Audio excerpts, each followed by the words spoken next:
আজকে বানাবো egg chilli. তো এগ চিলি রেসিপিটা কিন্তু আমার কাছে একদম নতুন একটা রেসিপি। সো চলুন স্টার্ট করা যাক। প্রথমে আমি ডিমগুলোকে সেদ্ধ করে কেটে নিয়েছি মাঝখান থেকে। তো এবার এখানে দিয়ে দিয়েছি অ্যারারুট। আমি অ্যারারুট ইউজ করেছি, আপনারা চাইলে কর্নফ্লাওয়ার ইউজ করতে পারেন। এখানে দিয়ে দিচ্ছি হলুদ গুঁড়ো, পরিমাণ মতো লবণ, মানে স্বাদ মতো দেবেন যেটা আপনারা খাবেন। একটু দিয়ে দিচ্ছি লঙ্কার গুঁড়ো, এটা আমি মানে কি কাশ্মীরি লঙ্কা নয়, এটা আমি নর্মাল যে লঙ্কার গুঁড়ো, ঝাল লঙ্কার গুঁড়ো সেটাই ইউজ করেছি। ভালো করে এটাকে মেখে নিচ্ছি একটু হাত দিয়ে, হালকা হাতে। তো একটু দেখে নেবেন, ডিমের খোলাগুলো আমার খুলে যাচ্ছিলো সাদাটার ভেতর থেকে। যাই হোক, একটু হালকা করে মেখে নিয়েছি। ডিমের মধ্যে থেকে যে জলটা বেরোচ্ছে সেটা দিয়ে কিন্তু বাকিটা মেখেছি, আর একটু সামান্য জল ছিটিয়েছি।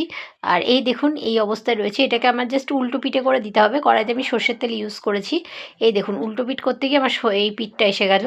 কুসুমের পিঠটা সবসময় দেবেন। কুসুমের পিঠটা দিয়ে দিলে, এইভাবে উল্টো করে দিলে কিন্তু কুসুমটা ভালো করে মানে আটকে যায়, বাইন্ডিংটা ভালো হয় আর কি। তো যাই হোক, এইভাবে আমি দিয়ে দিলাম। তো যারা যারা আমার ভিডিও দেখছেন অবশ্যই লাইক কমেন্ট শেয়ার করতে ভুলবেন না। আর রেসিপিটা কেমন লাগলো অবশ্যই জানাবেন। সব কটা ডিম আমি এইভাবে দিয়ে দিয়েছি। এবার এপাট ওপাট করে ভেজে নেব। তো এই দেখুন, এবার এপাট ওপাট করে ভেজে নিয়ে কিছু ডিমটা ভেঙে গেছিলো, কিছু ডিম আস্তও আছে। যাই হোক, তো এবার আমাকে অপেক্ষা করতে হবে ভাজা যতক্ষণ না হচ্ছে। সেই কারণে ডিম দেখলে এমনিতে আমার জিভ থেকে জল পড়ে, ডিম দেখলেই সহ্য করতে পারে না। এই দেখুন ভালো করে মানে কি এপাট ওপাট করে নিচ্ছি, যাতে করে এই দেখুন যে ডিমটা কিন্তু ওই কুসুমগুলো কিন্তু বাইন্ড হয়ে গেছে, এই কুসুমটা খুলে গেছে, কিছু করার নেই।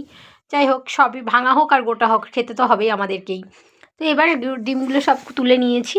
এবার আমাকে যেটা দিতে হবে সেটা হচ্ছে, আমি একটুখানি আদা আর রসুনটাকে ভালো করে এই মানে কি পিষে দিচ্ছি, কুড়িয়ে দিচ্ছি আর কি। এই যে কুড়িয়ে দিলাম, হালকা হালকা দেখুন একটু পুড়ে গেছে, কিন্তু এটা পুড়লে হবে না। বাট আমার যেহেতু হাই ফ্লেম ছিল সেই জন্য একটু হালকা পুড়ে গেছে। সে এবার দিয়ে দিচ্ছে হচ্ছে জামা কাপড় খুলে রাখা পেঁয়াজের খোলাগুলো। পেঁয়াজগুলোকে ভালো করে জামা কাপড়গুলো খুলে দেবেন। আর এবার আমাকে একটু অপেক্ষা করতে হবে। এবার অপেক্ষা করে আমি একটু দিয়ে দিয়েছিলাম হচ্ছে ক্যাপসিকাম। ক্যাপসিকামগুলো চৌকো চৌকো করে কেটে নিয়েছি। একটু হালকা হাতে ভালো করে নেড়ে চেড়ে নিচ্ছি। এবার একটু ওয়েট করতে হবে, কারণ ভালো করে না ভাজলে জিনিসটা কিন্তু ফ্লেভারটা আসবে না। খুব সুন্দর একটা রসুনের ফ্লেভার আসছিলো, ভীষণ ভালো লাগছিল আমার এটাকে মানে গন্ধটা। তো এবার একটা অপেক্ষা করছিলাম, একটু মজে এসছে, একটু জল দিয়ে দিচ্ছি। জল দিয়ে এটাকে একটু জাস্ট সেদ্ধ করে নেব পেঁয়াজটাকে। আর ক্যাপসিকাম তাড়াতাড়ি দিয়ে দিয়েছি, কারণ ক্যাপসিকামের থেকে একটা নাকি গন্ধ বেরোয়, সেটাকে জাস্ট কাটিয়ে নিয়েছি। পরিমাণ মতো লবণ দেবেন, মানে স্বাদ মতো। আগে কিন্তু ডিমে লবণ দিয়েছেন, সেটা যেন মাথায় থাকে। আর লঙ্কার গুঁড়ো, এখানে ঝাল লঙ্কার গুঁড়োটা আমি ইউজ করছি। আমার মনে হলো 2 চামচ দিই, কারণ অলরেডি টমেটো সস যদি দিই তাহলে সেটা কিন্তু পুরোপুরি মিষ্টি হয়, আর টমেটো সসগুলো এতটাই মিষ্টি হয়, সেই জন্য এটা একটু মানে কি আমাকে একটু লঙ্কার গুঁড়োর পরিমাণটা একটু বেশি রাখতে হলো, একটু ঝাল ফ্লেভারটার জন্য। বাচ্চারা খেলে ঝাল দেওয়ার দরকার নেই। এখানে আমি ব্ল্যাক টমেটো সসটা ইউজ করছি, এটা আমার কাছেই পাওয়া যায়, এটা আমি বিক্রি করি 10 টাকা করে। তো যাই হোক, দিয়ে দিলাম আমি টমেটো সসটা। সসটা দিয়ে আমাকে একটু ওয়েট করতে হবে। তার মধ্যে দিয়ে দিচ্ছি আমি গ্রিন চিলি সস। এবার এটাও ছোট্ট বোতলেই নিয়েছি, বড় বোতলগুলো ইউজ করছি না। এবার আমি এখানে দিয়ে দিচ্ছি সয়া সস, এটা 1 টেবিল চামচ করে দিয়েছি। তো একটু অপেক্ষা করতে হবে। এবার একটু দিতে হবে হচ্ছে ভিনিগার। ভিনিগার না হলে কিন্তু জিনিসটা ঠিক জমবে না, তাই না?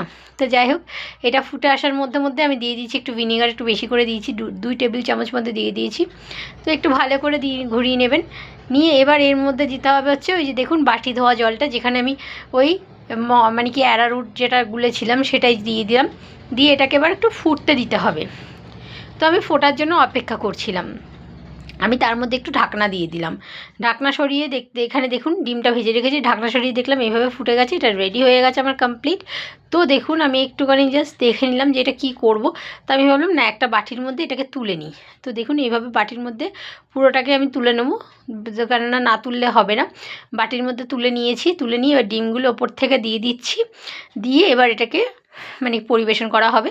ডিমগুলো কেন ওখানে দিলাম না, কারণ কোনো সময় ভেঙে যেতে পারে, সেই কারণে। সেই জন্য নামিয়ে ডিমগুলো এর ওপর দিয়ে দিলাম, তাহলে ডিমগুলো একটু শক্ত শক্ত থাকবে, খেতেও ভালো লাগবে। যাই হোক, ভিডিওটা কেমন লাগলো অবশ্যই কিন্তু কমেন্ট বক্সে কমেন্ট করতে ভুলবেন না। টাটা, দেখা হচ্ছে নতুন আরেকটা ব্লগে। ভালো থাকবেন সবাই, সুস্থ থাকবেন।